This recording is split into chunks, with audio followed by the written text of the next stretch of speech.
Hey guys, welcome back to another video. If you like the video, make sure to subscribe to my channel. Let's begin. Chapter 1. Christmas was always the best time for stories. Growing up, some of my best loved memories were of Christmas nights, gathered with the rest of my family in a bundle of blankets on the floor as the adults traded stories. Not all of the stories were happy, but they were all true, so I loved to hear them. They had a happy enough ending, after all. They'd ended with us together, as Mum would always say. Once upon a time, there was a girl who worked in a shop. It was an ordinary shop on the ordinary planet Earth, back when things made sense and were horribly dull and boring. Those stories of men and monsters were the foundation of my early childhood, but they stayed with me even as I grew up because they weren't just stories.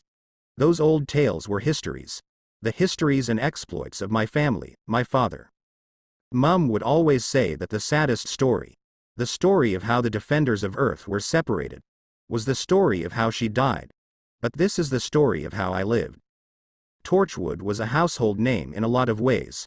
With Granddad's influence on, well, everything and Mum's rather expansive knowledge on non-terrestrial beings, the Tyler clan spent a lot of time in the sterile hallways of secret government facilities. Torchwood knew me before Mum entered the third trimester, which was probably for the best. It became evident early on that I could never go to a normal human hospital. I was, by New Earth terms, humanish. Mostly normal, but just different enough to get some odd benefits of a Gallifreyan lineage in the binary vascular system that comes with it. Between curiosity for my physiology and an interest in impressing the bosses by offering free childcare, I became a bit of pet project for a select few of the Torchwood 1 team. Experts in alien technology and cultures became my first teachers, and, while my peers were busying themselves with eating paste and the like, I had a lot to learn. Mum was a mess of pride and exasperation and worry when my love of the stories grew into something of a professional curiosity. She'd always insist I was far too young to be playing with the toys in research and development, but she never really put her foot down when I formally started working in the department, rising up in the ranks and always learning. And time passed. We lived that way for 20 Christmases. 2 decades in Pete's world. All those years of me growing on the stories of adventures and heroism and shenanigans with an entire universe playing host to a daft man in a blue box. Years of study and experimentation with the brightest minds Torchwood could acquire as playmates and tutors. I figured that would just be how it would go on until I was able to touch those stars myself. Technology would catch up to me eventually, and then I'd be able to take off into that sky myself. In the meantime, I took up the family business of defending the Earth, even if Mum positively forbade me from the field. Pete Tyler had once managed to get dimension jumpers working, even if they'd splintered cracks into the threads of our universe. Call it arrogance or impertinence, but I was sure I could make it better. It might take a lifetime, but I was sure that I'd get the right books, the right minds, the right tools to all be in the same place, if only for one moment in the history of this universe. But someone, without even the common decency to do it in person, beat me to it. One sunny Tuesday in April, I went to the lab that had been designated as mine in Torchwood 1 to find a prototype that certainly wasn't mine. Sitting on a piece of heavy cardstock on my desk, the device was perhaps the size of my palm and infuriated me to no end. The card was a handwritten note in a hand I knew all too well, my own. The implications of it were stunning. I had half a dozen cautionary tales about going back into your own timeline among my bedtime stories. What could have possibly possessed me to flaunt that rule? Staring at the note, that simply read "Candover is lovely this time of year," I could only wonder. Mum, do you have a minute? Director Rose Marion Tyler usually didn't have enough minutes in the day, a condition not helped by the fact that she refused to allow anyone to work on the vortex manipulator the Institute had scavenged after the Charleroi incident years ago, but she still smiled when I knocked on her door. Yeah, course. Come on in. Does the word Candover mean anything to you? Candover. A strange light entered her eyes. It's a tiny planet in the Indonary system. It was colonized to be a trading outpost for the Pegs Rose. Why? Anything else about it? That was all well and good, but it didn't help explain why I would want myself to go there. Not that I exactly needed a reason to follow my own advice. If I risked crossing my own time stream, I must have had good reason, even if I didn't have it yet. Did you ever go there? I didn't know. Mum was silent for a long moment, her eyes searching me for some indication of what was happening. What was wrong? Did someone tell you something about Candover I should know about? Someone did. Or, I did, I explained succinctly, holding the note out. Or I will. Mum studied the piece of paper, not daring to touch it. She knew better than most how fragile time could be. She stared at it for a long time before straightening sharply in her chair. She twisted, reaching into a drawer for a pair of 3D glasses. She slipped the glasses onto her face, turning her eyes to the paper again. The light in her eyes shifted, darkening, and her smile faded. Mum. What is it? Void stuff, she explained. A strained laugh escaped her. I should have known, I suppose. I nearly destroyed a world trying to hold onto my dad, and you are my daughter. So it worked? It really works. If it has void stuff on it, this came in. But I wasn't there anymore, and there wasn't any usual activity on any of the security systems. I must have hopped back. But I knew how much damage the rift caused here the first go-round with the dimension jumpers. I must have fixed it somehow, but for me to come back and give it to me now. You've created a paradox. And there's only one good reason I can think of for you to have done that. Mum reached out for my hand, tightening her grip on my hand as she held my gaze. You're leaving. Mum. There were tears in her eyes, but she was smiling. Another laugh fell from her lips, raw and aching. You brought it back, because you already will bring it back here. You have to go. You did the one thing that could have forced my hand to let you go. You absolute brat. I would have given you up years ago if I'd known you would have done this to your poor mum. You could still fix the vortex manipulator and change your mind, I offered, smiling weakly. I think one paradox in the family is enough, don't you? I can say goodbye, yeah? I think you can. It looks like I've got one last story to tell you, so we might as well get the family. Candover was the last place he went before coming back to me. So much time had passed for him. All while Mickey and I were just standing in that street. All those pictures I'd seen when looking for him that first go-round were all the places he went in between. I was breaking all the rules now. If I went to Candover, if I met my dad before all but one of his adventures with my mum, I was in unspeakably dangerous territory. But there was that little bit of me. Maybe the human bit. Maybe just the idiot bit.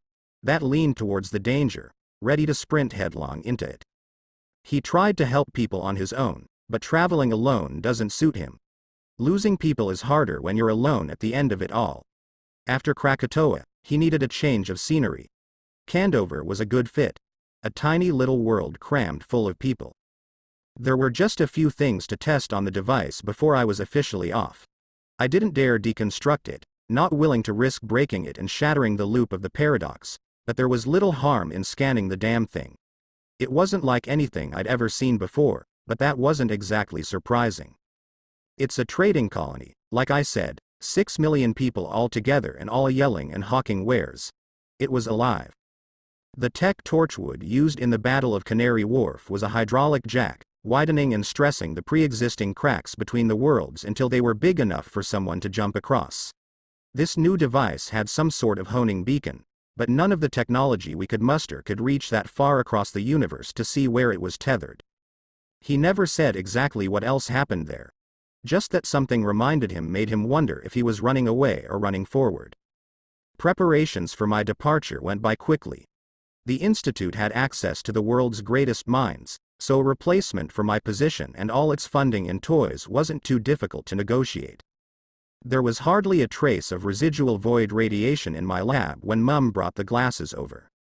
No signs that the universe had experienced any sort of shift, no new rift or breach. There wasn't any indication from the device if there was a way to set a specific destination, which was somewhat worrying, so we did our best to plan around it. If I'd reappear more or less in the same position in that world as I'd disappear in this one, I could control my landing zone. Our world was about 3 years ahead according to Mum, so the timing was going to be tricky. If the device was solely purposed to travel across dimensions and not space-time, as I believed, I would be stranded in whatever place I landed in. My destination had to be chosen carefully. Less than a week after finding the device, I found myself in Cardiff. It wasn't the first time I'd been to the city. I'd visited Torchwood 3 on several occasions, though the most recent was to oversee the delivery of scavenged tech from one of our affiliates, but I was looking at it through different eyes in some ways. Mum came with me, refusing to let me out of her sight as she took me round town, pointing out the differences between the Cardiff she'd known in the doctor's world versus the one I'd grown up with. Always have one foot planted before taking another step was a phrase that often came from Granddad's mouth, and Mum seemed to be taking it seriously now. We were in Cardiff for the worst-case scenario.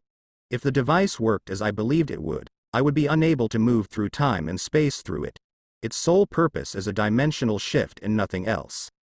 If that was true, Cardiff would provide me with potential access to Torchwood 3, assuming they and/or their files concerning Canary Wharf survived. Failing that, it would enable me to take up the last resort option of camping over the rift and settling for a wait. According to Mum, I was bound to run into a potential ride eventually. That was the part of the contingency that I liked the least. If I needed the doctor to ferry me back to his own past, or worse, his future, the hazard inherent in such a thing was more than staggering. When he figured out what happened, Dad was going to be livid. Consciousness came suddenly, slamming into the space between my eyes with all the sharpness of a knife as so much white light suddenly burned into me. I tried to close my eyes, raise my hands against the light, but my body refused to obey. I didn't have so much of a breath before the pain knocked into me next, blinding and raw. The pain in my eyes was echoed by a queer hysteria, and I wondered if I was gasping for air. Distantly, so quiet against the noise of the pain and the panic, the ghost of Dr. Kapoor schooled me on the clinical symptoms of hypoxia. It had been just an intriguing definition at the time, since he and I were discreetly trying to compare my lung function to a normal human's. We'd never pushed my lungs this far though. Focus. I tried to order my mind to sense as the pain continued, not ceasing or relenting as the light shifted. It was just as piercing and striking, but figures drifted in and out of the brightness. Voices followed, nonsensical and muted against the hammering in my head. 1 2 3 4. 1 2 3 4. I counted them. My heartbeats. Waking up, I tried to perform a mental diagnostic, tried to push against the pain and the dizziness to try to regain some sense of normalcy. Push 10. It didn't make any sense. Livid when I couldn't think. It was all so loud, so sharp. Darkness crept in from the edges of my vision, covering the shifting figures and clouding out the light, but it didn't feel right. Didn't feel safe. Sedatives. I tried to speak, tried to scream. As the darkness totally overtook my vision, I wasn't sure if I'd even made a sound. The pain was all but gone when I woke up again, but I kept my eyes closed anyway as I relished the calm of the darkness. My head was ringing the rhythm of my pulse, and my thoughts sluggish and foggy. Dehydration possibly. Mental diagnosis. 2 hearts still beating, in a slower, steadier rhythm. Whatever drugs they'd given me had largely been metabolized, and I'd woken up naturally. A careful inhalation brought new scents, new information. The air was stale tasting, with just a little more dust than I was used to, but there was a soft shift in the air above me. Ventilation of some kind, but a closed system. The air was being recycled, even if it was treated for temperature control. Underground probably. There was the taste of something sharp and antiseptic in the air. Maybe some kind of hospital or medical facility. That would make sense. Given the extraordinary pain I'd felt earlier, my body might have been in bad condition. A normal human might have seen me, collapsed on the ground somewhere in Cardiff, and called for an ambulance. It was a sensible choice on their part, if that was what had happened, but part of me quaked at the thought. A human hospital. It was a miracle that no one had tried giving me acetylsalicylic acid. Humans were so reliant on aspirin for all their minor aches. A hospital raised its own issues. Humans running tests would have easily found the discrepancies with my physiology and the norm. I'd either be a medical miracle or an alien prisoner. Once my blood was taken and tested, the answer would be clear. Underground. I was already taken, then. My hands and feet were unbound, but that didn't mean much. I was laying down on something uncomfortable, but not terribly so. The surface beneath me was padded, though not very well, and covered in thin cotton blend sheets, based on my touch. Sheets and blankets. Both were freshly laundered with a detergent that was probably sold as unscented, but the alkalis and surfactants were almost offensive at my proximity. My clothes were different. My shoes were gone, but thick socks covered my feet. The jeans and jacket I'd been wearing were replaced with more cotton garments, just as cheaply made as the bedding. Without moving, I couldn't determine more information, but that was hopefully enough of a hint. Hospital gowns, perhaps. An unfamiliar place, underground. Held captive, though not bound. I was likely under observation and had been since I'd been found in Cardiff. I was known to be different, alien, by my captors. Anxiety twisted a knot near my stomach, but I forced my breathing to stay even. They hadn't killed me or started any invasive experimentation or testing. That wasn't exactly good, but it was a promising sign. There were other sounds in the room, but only barely. The ventilation fan was going, the vent somewhere above me to my left. A clock was ticking noisily across from the vent. A radio or similar was softly playing music closer, perhaps on a bedside table. I didn't recognize the song, but it was gentle and neoclassical. Calming. Beyond that, though, I could hear footsteps in the hallway. More than one person, walking with a purpose and heavy boots. This was an environment that I had zero control over, and had no power in. My breathing was still carefully even as my mum's voice echoed in my thoughts, forbidding me from working as a field operative for Torchwood because it was dangerous. Ha! The door opened. A gentle light appeared, visible even through my closed eyelids. Footsteps, softer than the rest, entered the room. Something clinked, something being put down or picked up, and the door closed. Time to wake up, then. I opened my eyes first, slowly and carefully. A woman stood near to the door. Her back was to me as she scribbled onto a clipboard, but I had no doubt that this was a careful charade. I wasn't hooked up to any machines so far as I could tell, so they had some other way of monitoring me. It was possible that they'd already known I was awake, and this woman was the first line of questioning. She was tall and slight, wearing dark green scrubs and a white lab coat. Something was draped over her neck, but it was impossible to identify from the back. Perhaps a stethoscope to add to the visual impression she was looking to create. Her hair was blonde and cut into a bob that angled down towards her chin. I didn't see anything obvious that would tell me if she were armed or not, but it was safer to assume she was. I scanned the room as quickly as I could. I couldn't work in the field, as per Mum's direction. I could, however, get training to be field ready. Mum understood how easy it was to stroll into trouble, after all. She'd lived a lifetime of opening doors to the unexpected. This place, my first unexpected, looked like a hospital room, with a second bed identical to mine further from the door, waiting for a patient. The door was in front of me, and I could see the wall-mounted clock that I'd heard. It read 9:43. Opposite the clock was a window. It was dark behind the glass, and I couldn't quite make out the sky, but I didn't expect to be able to. I moved slowly, carefully and deliberately, as the blonde woman still stood away from me.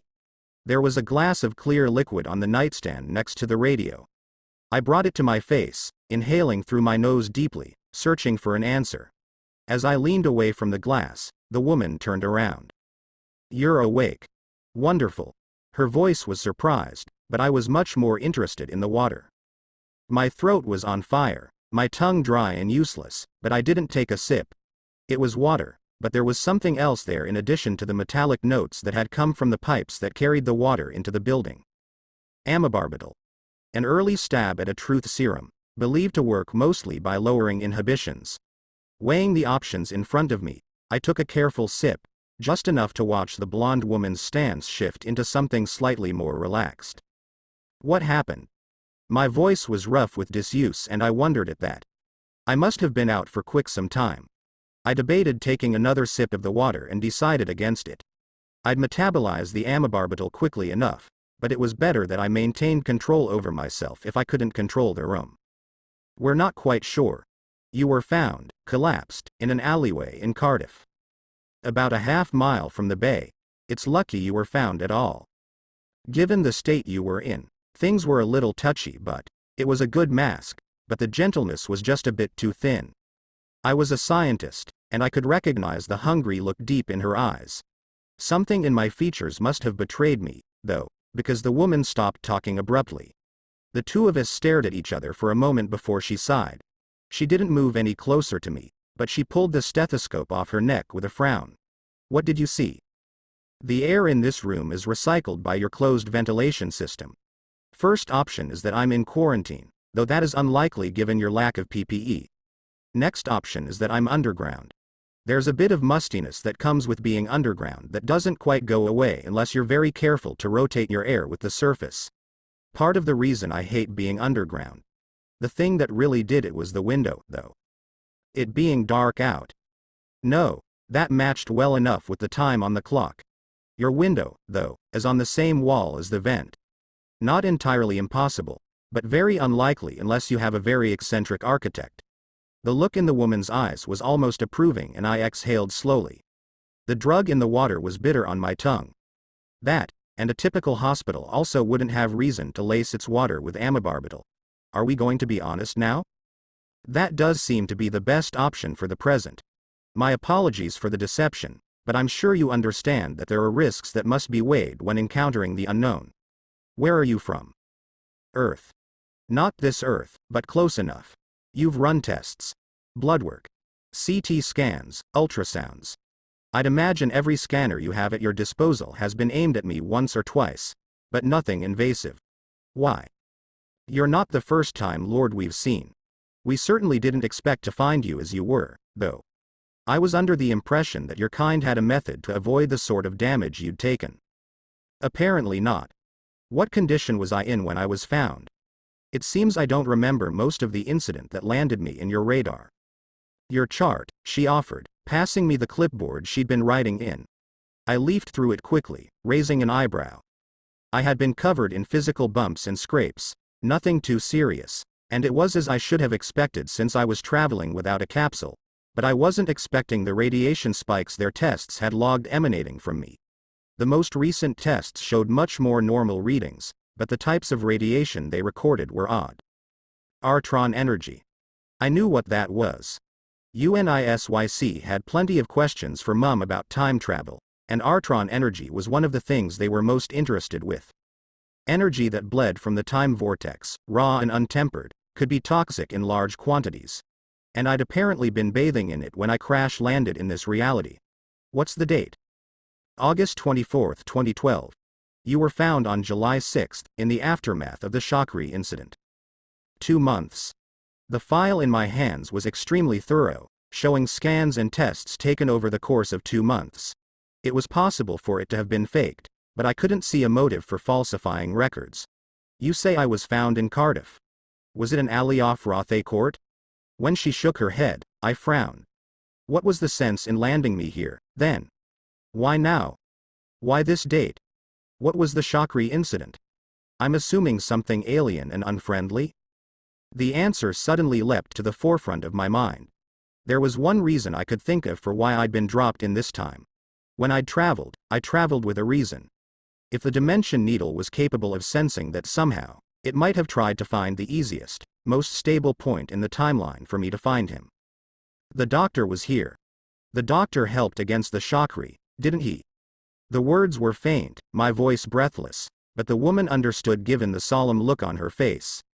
That look settled like lead on my chest and I leaned back, realizing I'd been half ready to jump out of the bed. I sighed softly to myself. We're not going to be honest anymore, are we? No, I'm going to be incredibly honest. You are an unknown. And that makes you dangerous. She didn't need to continue for me to hear the message loud and clear. To this woman, for whatever reason, I posed a threat. The heavy boots echoed against my cell's door. Is this UNISYC or Torchwood? The question gave the blonde woman pause, and that fact filled me with a dark satisfaction.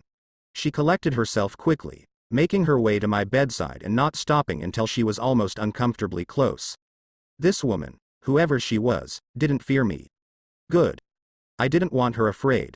If she was afraid, I was in trouble no matter who she was associated with. Where did you hear that name? A scientist. That curiosity was going to be the death of her career at some point, but it might ensure my safety for a little while. Are you familiar with quantum physics? Especially as they pertain to the many worlds interpretation? Did you just ask me if I believe in parallel worlds? I'm not asking you if you believe in them. I asked if I had to explain the terminology that would enable you to understand exactly how I landed in your Cardiff after leaving mine. This is going to get complicated, especially since the doctor I'm familiar with wouldn't work with torchwood for anything.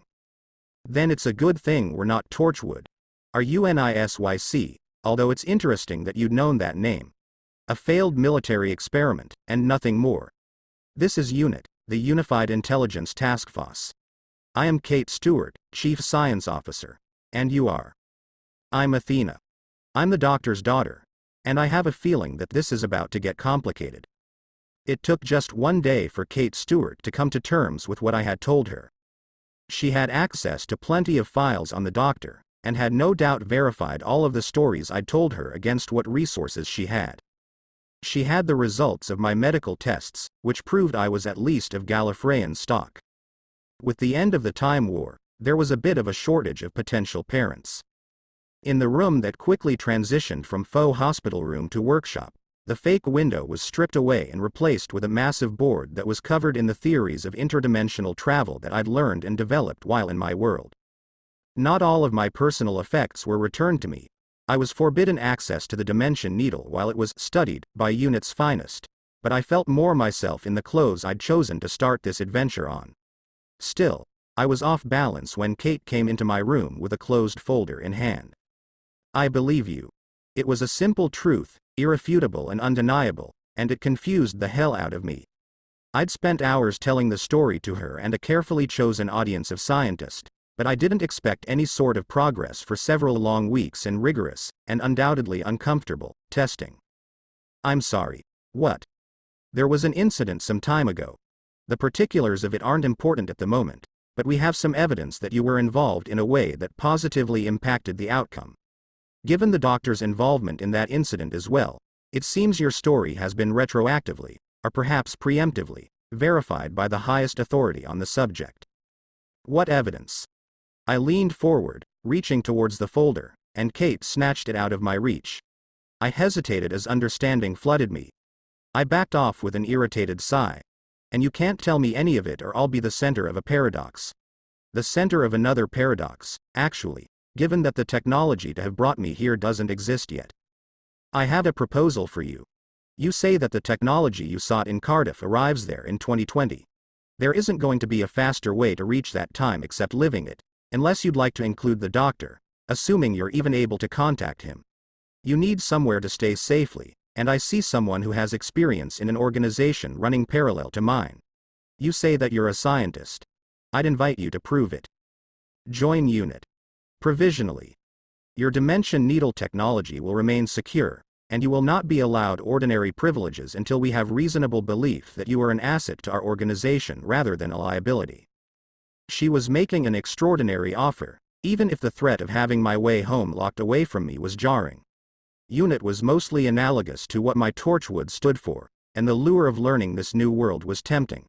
My first brand new planet, and they were offering me a job that came with puzzles and gadgets.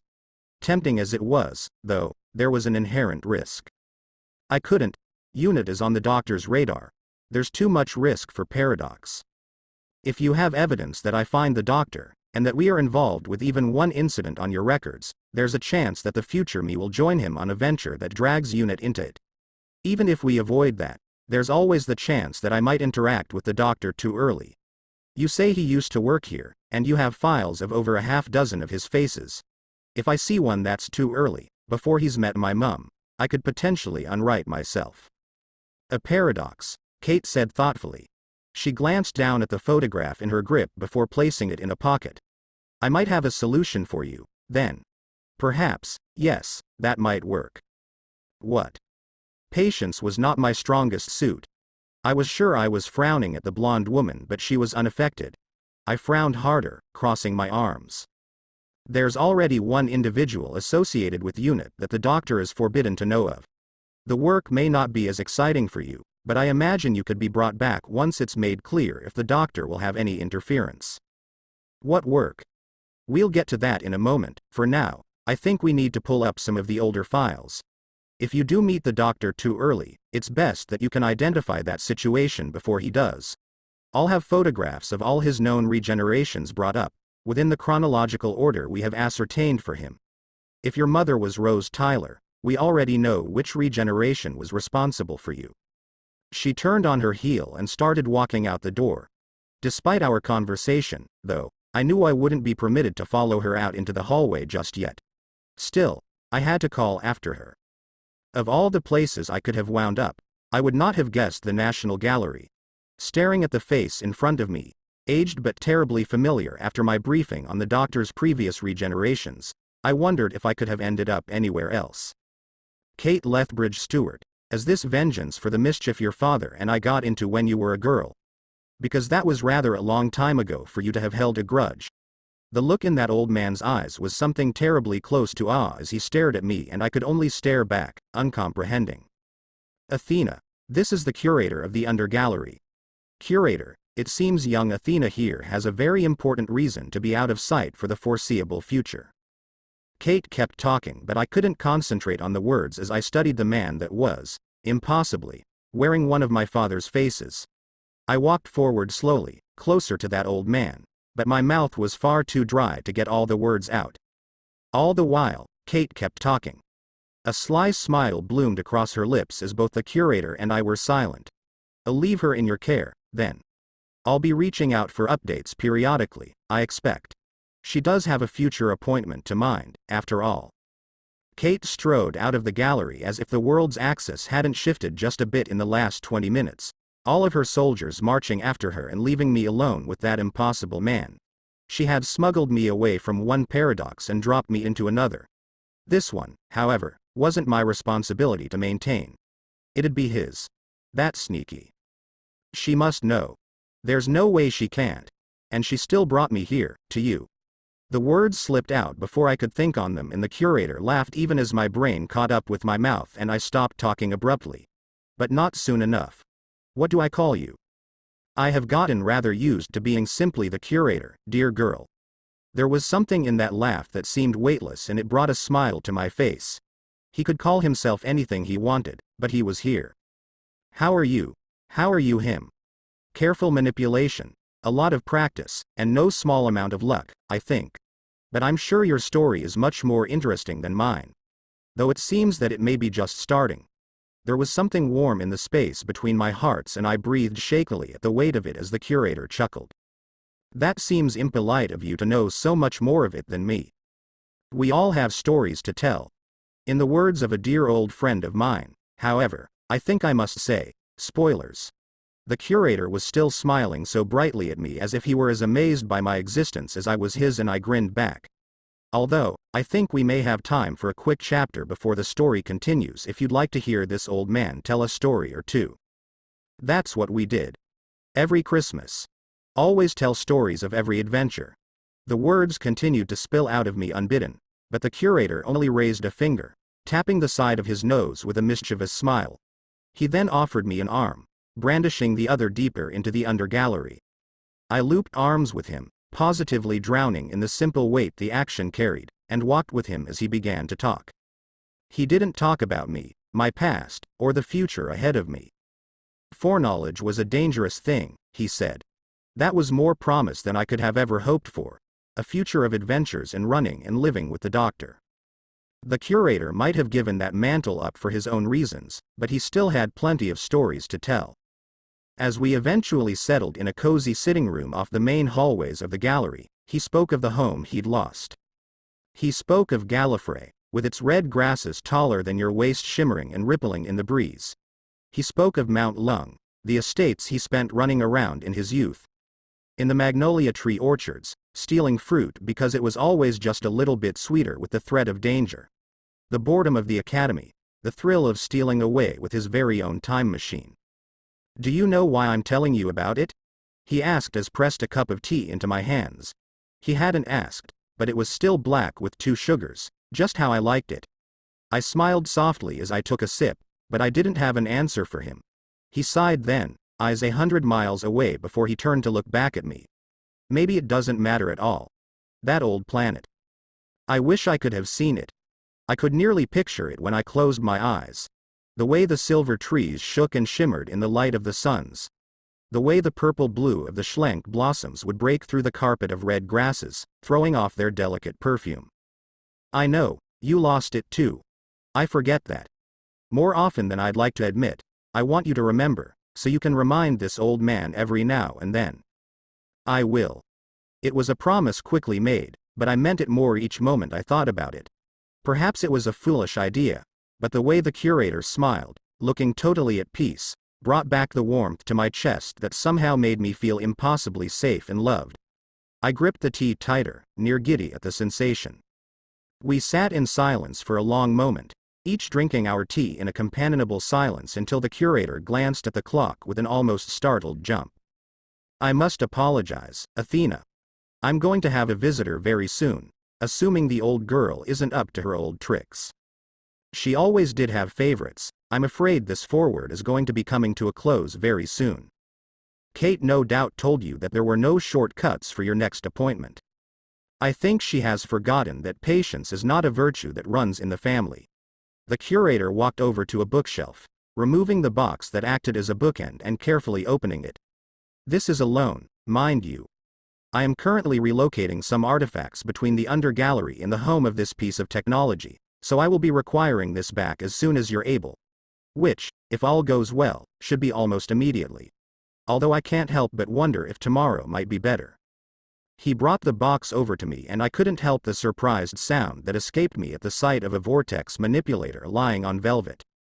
Where did you, a very old friend of mine, decided to bequeath this to Unit after his death? Between the two of us, I'm surprised he hasn't come back for it. This is for the best, though. I was going to collect a vortex manipulator in 8 years. That is my appointment. Then you best get going. Don't want to be late, he said with a wink. He held the box out towards me, and I cautiously attached it to my wrist. The leather binding was well worn, and it warmed quickly against my skin. Do you know where you're going after? I think so. I've heard wonderful things about Candover. The curator smiled, bright and knowing, and I grinned back at him before throwing my arms around him, dragging the old man into a hug. Thank you. Arms wrapped around me as I whispered the words in his ear and I closed my eyes, taking a breath and branding this hug to my memory. There was something almost hysterical about that moment, sharp and biting, but I forced it down and remembered the proud look that I'd seen in his brown eyes. Of course, dear girl, as you go, remember. Never be cruel nor cowardly. Never give up, and never give in. Give my love to the past. There was a bit of a joke in his voice that coaxed a weak laugh out of me. And all mine to the future, I added, suddenly feeling like fighting tears. I just met him, just found him, and I was leaving. But I wasn't leaving for long, not really. I'd see him again soon, and my own stories awaited. I looked forward to it.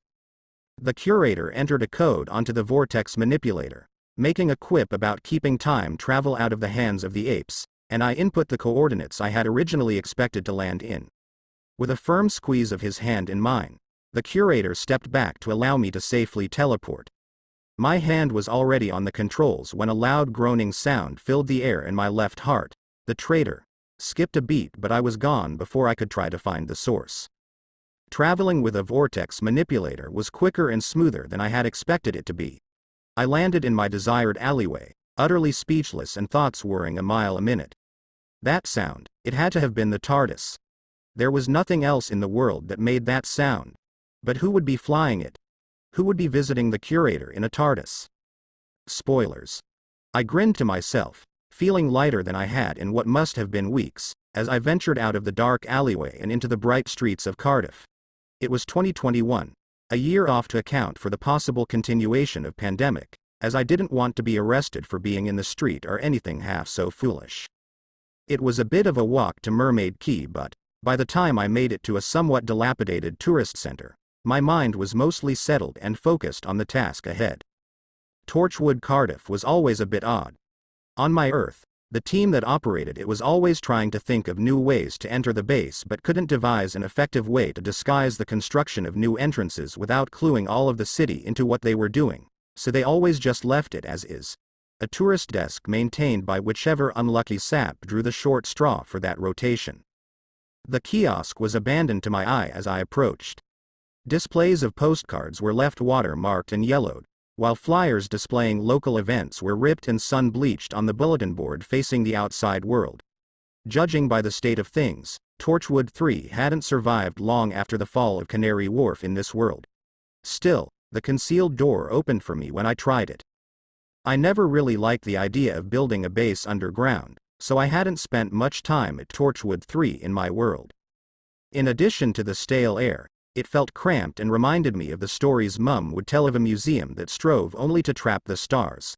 The tunnels leading to the base's central hub were narrow at first, and intentionally winding to confuse anyone who'd potentially wandered in from the relatively unsecure entrance, but they widened as I got closer and closer to my destination. In my world, the hub was a large space cluttered with workstations for the handful of employees tasked with monitoring the status of Cardiff and its inhabitants. The rift in my world wasn't quite as strong or active as it was in this world, seeing as the Doctor had no influence to open that particular door, but there were still fluctuations that bore study. With relatively few complications, Torchwood 3 became my Torchwood's most advanced research site in alien technology. It didn't seem that trend continued into the world.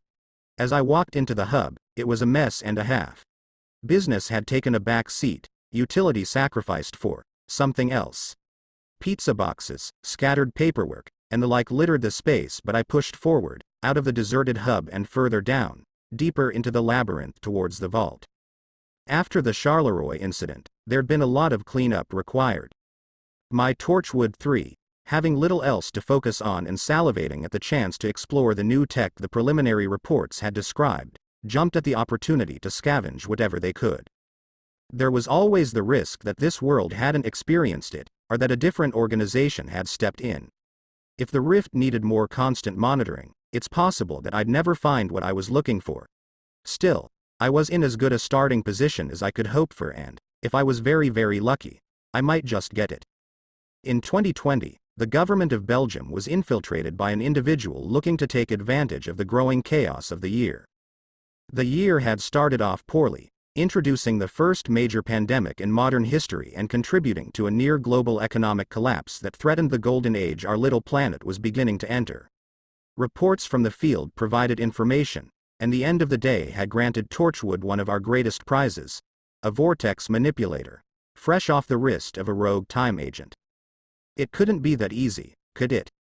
I breathed the words looking over what should have been organized storage. The vault was a mess, filled with boxes and alien technology rifled through and discarded haphazardly. Someone had ransacked the vault, stripping it of anything they considered worthwhile. That could work in my favor, though. The vortex manipulator my Torchwood had recovered was badly damaged.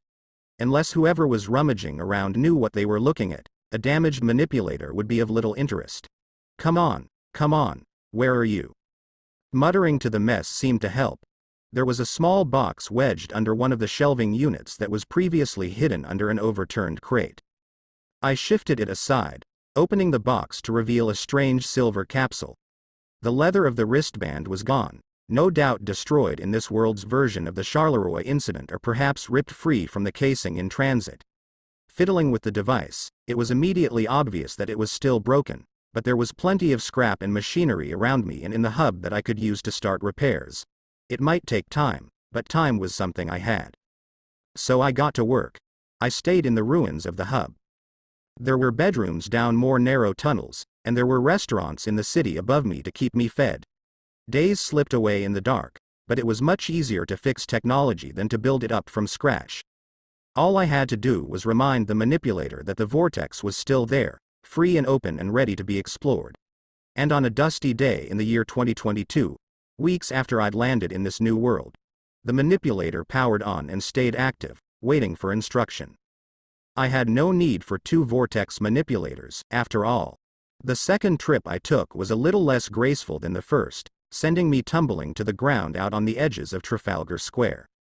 A groan escaped me as I regained my bearings. The timing looked more or less correct. I'd set the coordinates for the under gallery one day after I'd left it in 2012, and it was certainly late afternoon in a modern London.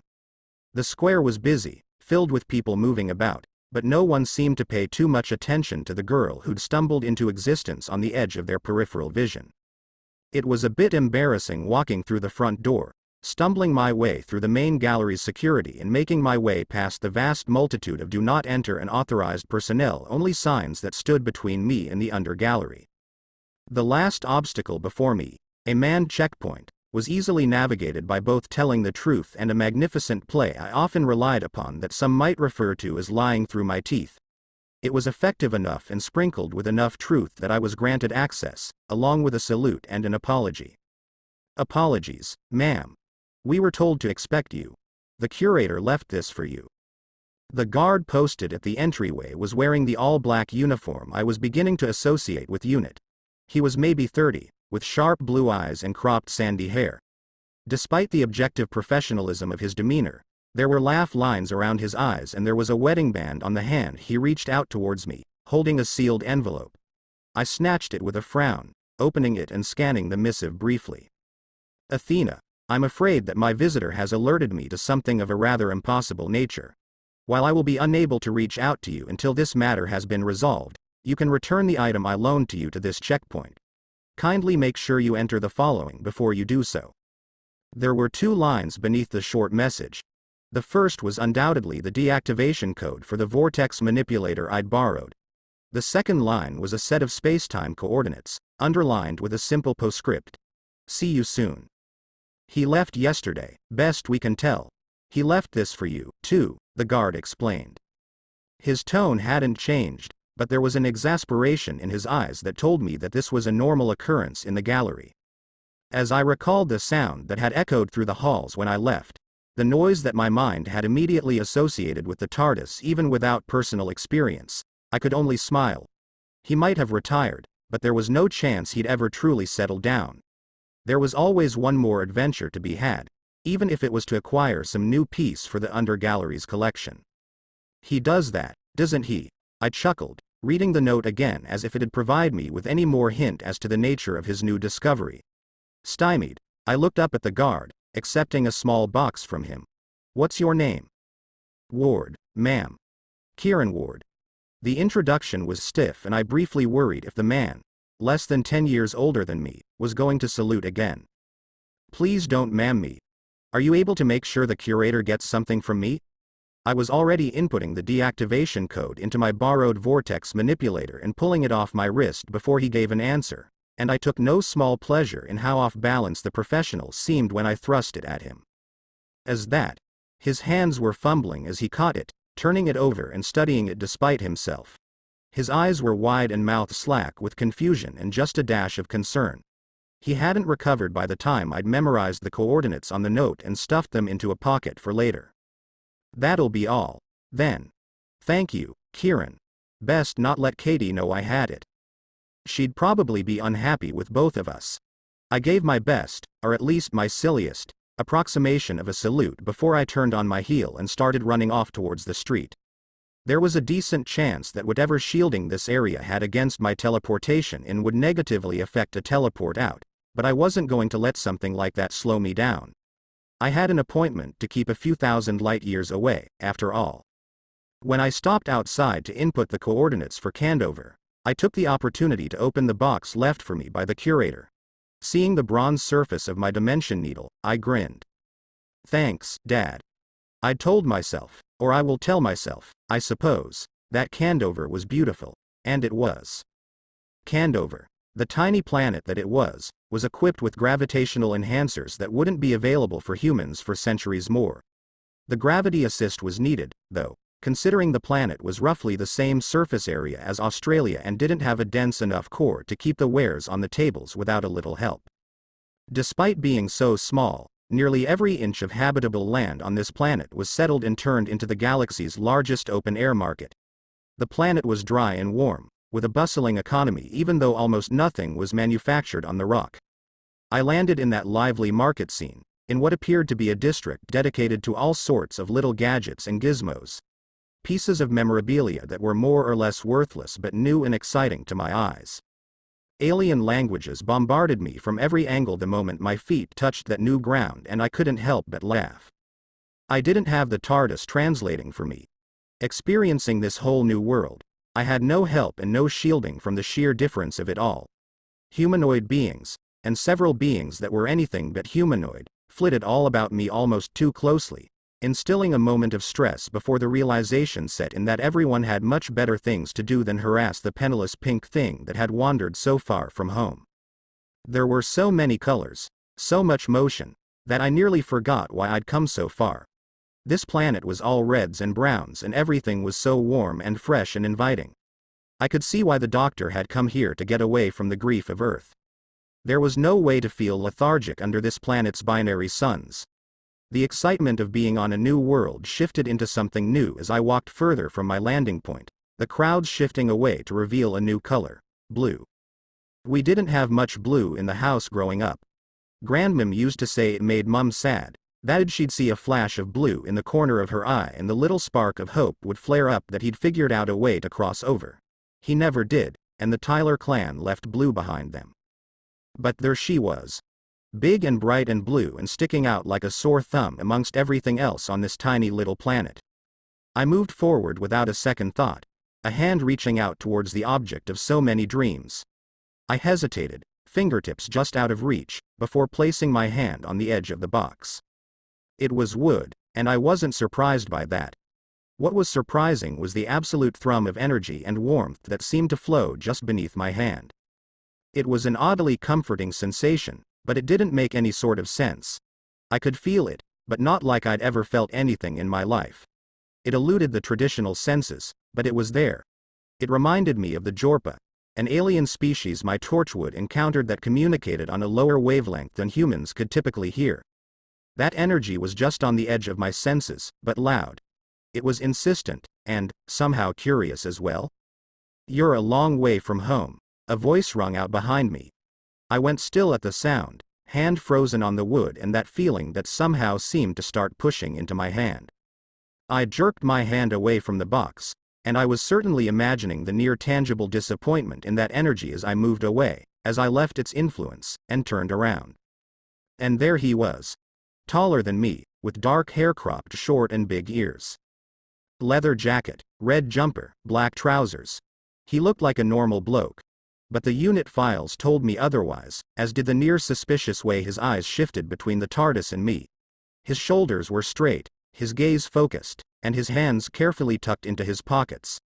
I recognized the look in his eyes, and it wasn't unlike the way Kate Stewart had looked at me that first day. I was an unknown, but he didn't see me as a dangerous potential enemy. I was a puzzle.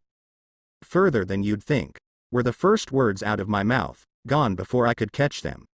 Belatedly the thought came. Was the doctor really speaking my English, or was the TARDIS already hard at work, nestling herself somewhere in my brain? I was surprised by how okay I was with the thought. If she was there before I'd even seen her properly, she must have approved. I was struck for a moment by how desperately I wanted her approval, that the doctor's voice wrenched me out of my thoughts. "Really? Looks a bit like Earth to me. Although you were just a few thousand light years from home. D'ya make a wrong turn somewhere?" Curiosity drew his mouth down in an odd line, stretching his whole face, and I could almost forget why he was here. Looking at him now, I could almost forget that disasters and ache had pulled him this far away from Earth. "I'm right where I need to be. Candover is lovely this time of year." I hadn't lied to myself. This planet really was beautiful in its own busy way. I was told to meet someone here. It just seems that it went a bit wibbly on the way, not that that means anything to you now. Not a bit.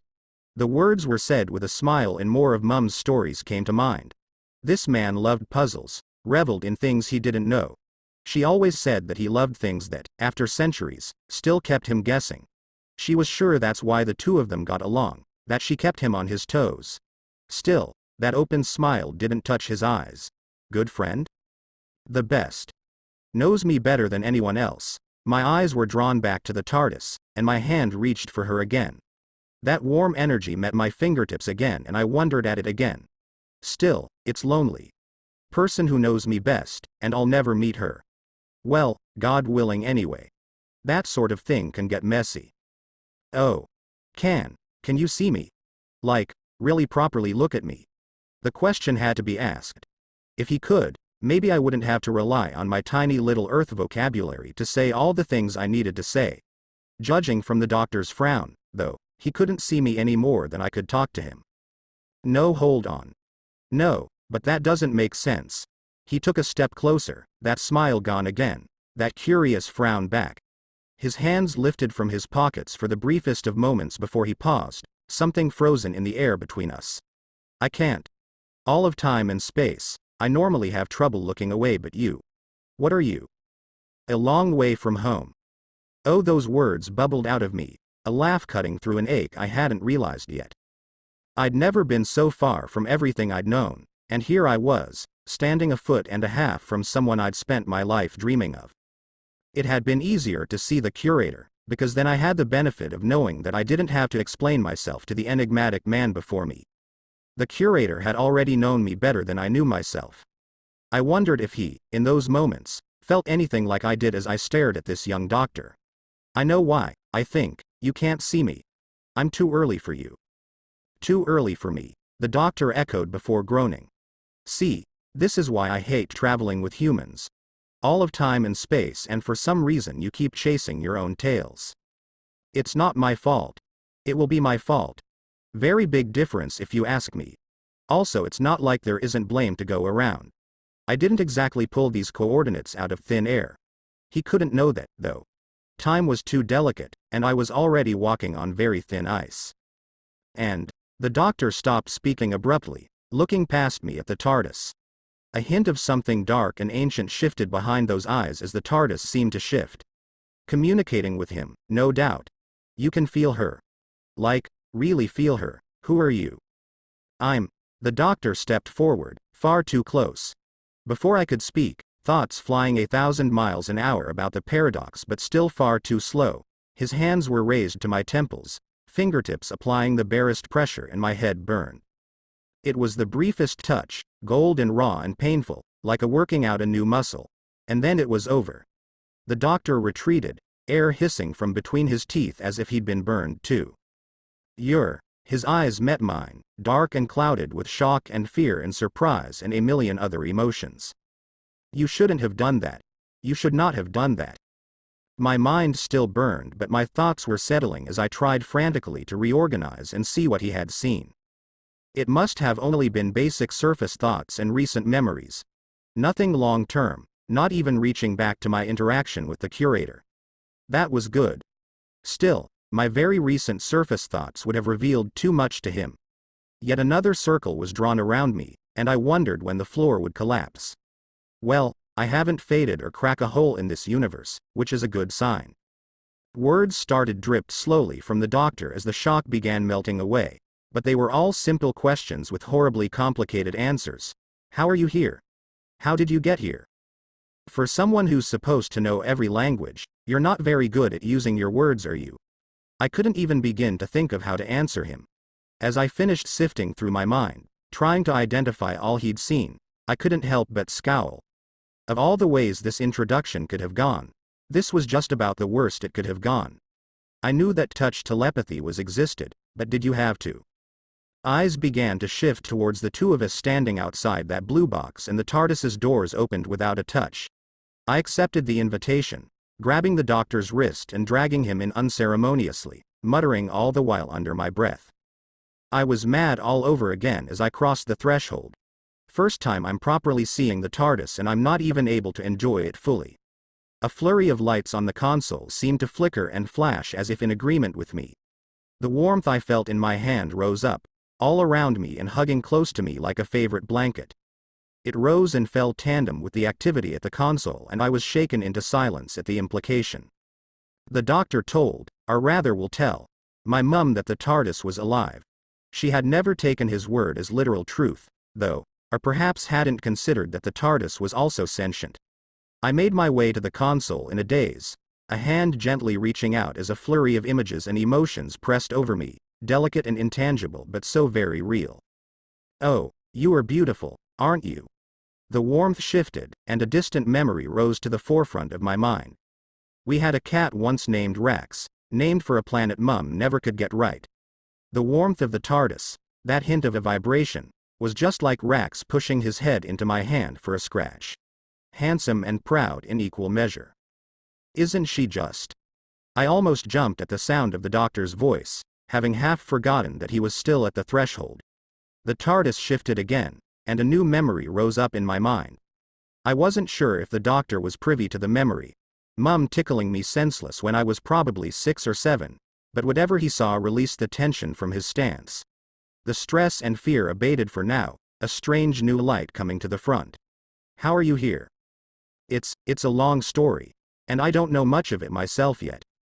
Another brush of the TARDIS and suddenly my heart ached. Loss. The question that the doctor had posed shifted in the face of that hurt.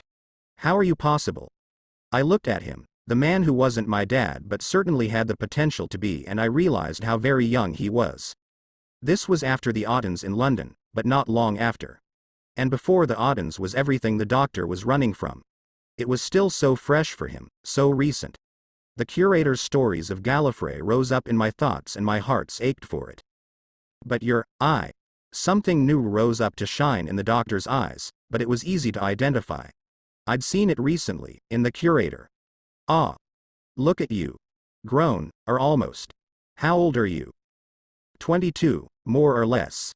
I had spent more than a few months living in a nonlinear fashion, and it was already getting difficult for me to keep track of my own biological age.